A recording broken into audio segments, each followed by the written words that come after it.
Hey guys, Troy here. Thanks for tuning in. As you know, these are messages for the Crossing Fellowship Church. We're glad that you're here. We just celebrated Thanksgiving, and I hope that you had a wonderful time enjoying a Thanksgiving meal with your family, celebrating God's many blessings in your life, because there are many. You know, we've been studying the Gospel of John for months now, and today we find ourselves beginning John chapter 11. This is the miracle of Jesus raising Lazarus from the dead. And John selected this miracle, was inspired to select this miracle, I should say, and so fitting because Jesus is now moving into the shadow of the cross. He is preparing the last portion of his earth, preparing to enter or begin the last portion of his earthly ministry. And soon we will witness his death, his burial, and resurrection. Let's jump into John chapter 11 and read the story of Lazarus' death and the wonderful power that rose him from the dead.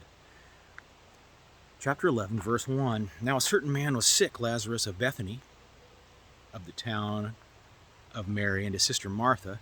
That was that Mary who anointed the Lord with fragrant oil and wiped his feet with her hair, whose brother Lazarus was sick. Therefore the sisters sent to him, saying, Lord, behold, he who you love is sick. When Jesus heard that, he said, This sickness will not lead to death, but for the glory of God, that the Son of God may be glorified through it.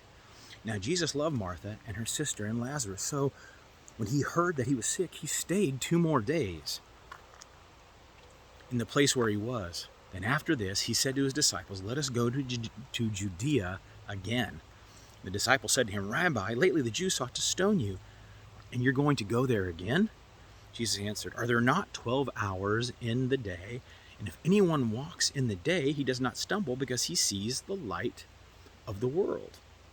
But if one walks in the night, he stumbles because the light is not in him. These things he said. And after that, he said to them, Our friend Lazarus sleeps, but I go that I may wake him up. Then his disciples said, Lord, if he sleeps, he will get well. However, Jesus spoke of his death, but they thought he was speaking of taking rest, natural sleep. Then Jesus said to them plainly, Lazarus is dead, and I am glad for your sakes that I was not there, that you may believe. Nevertheless, let us go to him. Then Thomas, who is called the twin, said to his fellow disciples, Let us go that we may die with him. And so when Jesus came, he found that he already had been in the tomb for 4 days. Now Bethany was near Jerusalem, about 2 miles away, and many of the Jews had joined the women around Martha and Mary to comfort them concerning their brother. Now Martha, as soon as she had heard that Jesus was coming, went and met him, but Mary was sitting in the house. Now Martha said to Jesus, Lord, if you had been here, my brother would not have died. But even now I know that whatever you ask of God, God will give you. Jesus said to her, Your brother will rise again. Martha said to him, I know that he will rise again in the resurrection on the last day. Jesus said to her, I am the resurrection and the life. And he who believes in me, though he die, shall live. And whoever lives and believes in me, he shall never die. Do you believe this? She said to him, Yes, Lord, I believe. I believe that you are the Christ, the Son of God, who has come into the world. And when she had said these things, she went on her way and secretly called Mary, her sister, saying, The teacher has come, and now he's calling you. As soon as she heard that, she rose quickly. She came to him. Now Jesus had not yet come to town, but was in the place where Martha had met him. Then the Jews who were with her in the house, comforting her, when they saw that Mary rose up quickly and went out, followed her, saying, She is going to the tomb to weep there. Then when Mary came where Jesus was and saw him, she fell down at his feet, saying, Lord, if you had been here, my brother would not have died. Therefore, when Jesus saw her weeping, and the Jews who came with her weeping, he groaned in spirit, and was troubled. And he said, Where have you laid him? And they said to him, Lord, come and see. Jesus wept. Then the Jews said, See how he loved him? And some of them said, Could not this man who opened the eyes of the blind also have kept this man from dying? And then Jesus again rose and himself came to the tomb. It was a cave, and a stone had been laid across it. Jesus said, Take away the stone. Martha, the sister of him who was dead, said to him, Lord, by this time there is a stench. He has been dead for 4 days. Jesus said to her, Did I not say to you that if you would believe in me, you would see the glory of God? Then they took away the stone from the place where the dead man was lying. And Jesus lifted up his eyes and said, Father, I thank you that you heard me. I know that you always hear me, but because of the people who are standing by, I said this, that they may believe that you sent me. Now, when he had said these things, he cried out with a loud voice, Lazarus, come out. And he who had died came out, bound hand and foot with grave clothes, and his face was wrapped with cloth. And Jesus said to them, Loose him and let him go. What an awesome story. What an awesome story. You may have experienced the loss of a loved one, someone dear to you, someone you cherished, and you know the life-altering pain that can bring into your life. It hurts in a way that words cannot capture. And this is the scene. Lazarus is sick and he dies, and his family and his friends are mourning. So there's a few things I want to point out in the little bit of time that we have here. Jesus' words that this sickness will not end in death. This sickness will not end in death. You know, one of the most encouraging things that I find about that statement is that it is true for everyone who receives the truth concerning Jesus Christ. Everyone who believes, who places their faith in Jesus Christ, who he is, the Son of God, who is without sin, who died on the cross, was buried, and rose again on the 3rd day. We will all experience physical sickness and eventually death. But the glorious thing is, our sickness and our physical death does not end in death. As a matter of fact, Jesus compares it to sleeping. There was a young girl that Jesus encountered. Jesus used the same wording. He said, She's not dead, she's merely asleep. And the people around laughed at him. But then he said, Little girl, get up. For Jesus, bringing you and I back from the dead is like you and I waking up somebody from a nap. That is the power of Jesus, and that gives us hope that death is not final. It seems so final to us here, so complete. And this is one of the reasons why I believe Jesus waited the 4 days, because the Jews had a commonly accepted belief, and still do today, that the spirit of the person who has died remains near the body and will revisit it for 3 days. Jesus waited until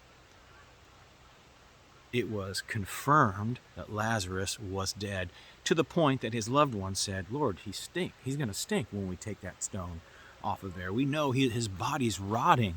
So there was no doubt that Lazarus was literally dead. The other thing that seems very important to me here is Jesus' diligence. He worked to the last hour. There's a saying in sports, right? Play to the whistle. In other words, never give up, take it all the way to the finish. This is what we see Jesus doing, taking it to the final whistle, using every minute of every hour to complete his mission. That is to make it clear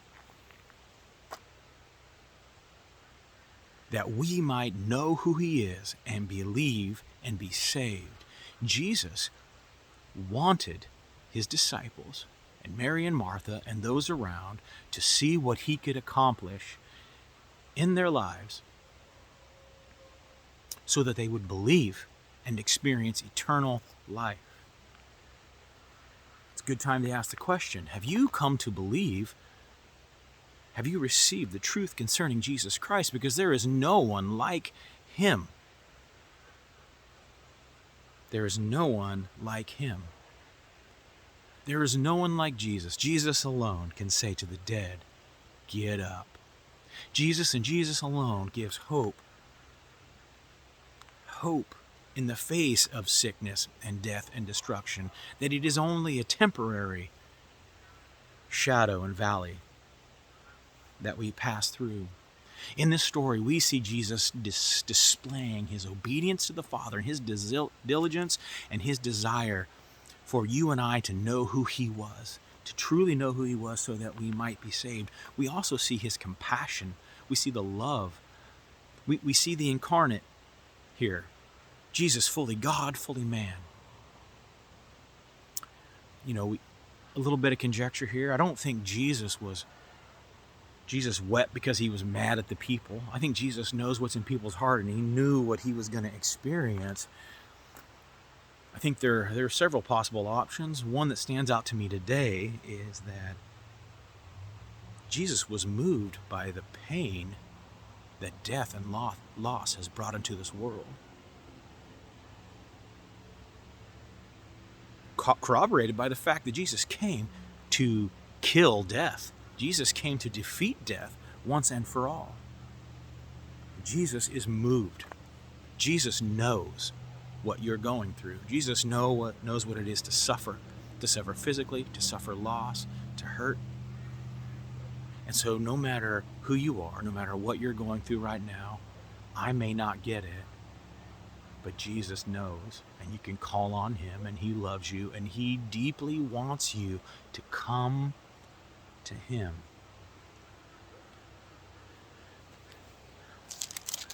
I'm going to go back to John chapter 11.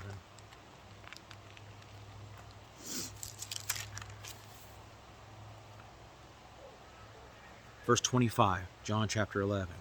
And this is really important. Jesus said to her, I am the resurrection and the life. And he who believes in me, though he may live, shall die. And whoever lives and believes in me shall never die. Do you believe this? When Jesus talked about the 12 hours in the day, and I was making reference to the fact that he used every minute of every hour to fulfill his mission, there is another meaning here too, I believe, that Jesus is the light of the world.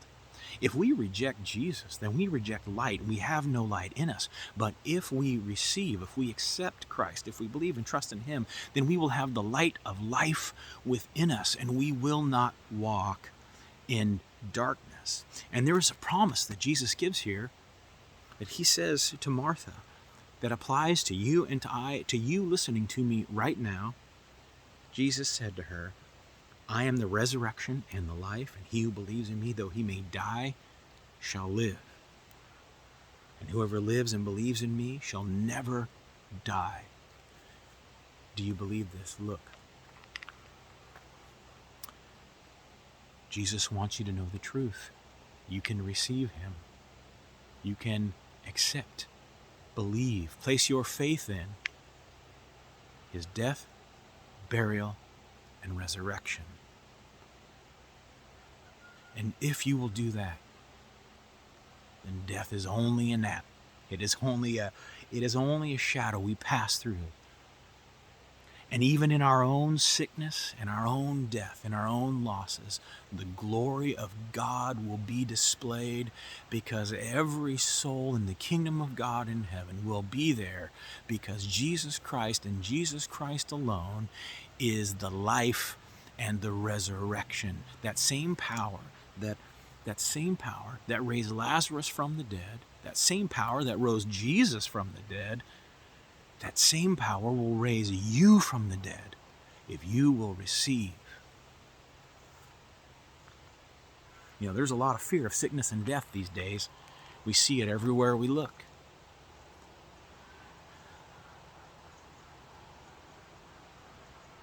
The worst possible thing that could happen to you or to I would be to live this life having rejected the light of the world.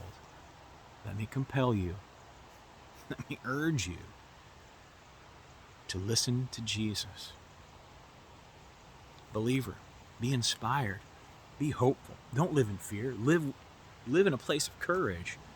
Follow the example of Jesus Christ, who took every minute of every hour to live his mission. Now, today is a good day to sit back and think about, what is the purpose of your life? Why are you here? Trust me, you're here for more than just to pay taxes and keep the economy floating along. God has a heavenly purpose for your being here. You may look at your life and wonder how that could be, but God knows. And the same God that knew he would raise Lazarus from the dead knows what he has for you. Live in courage. Live in faith. Be diligent. Display the love of God. Be compassionate.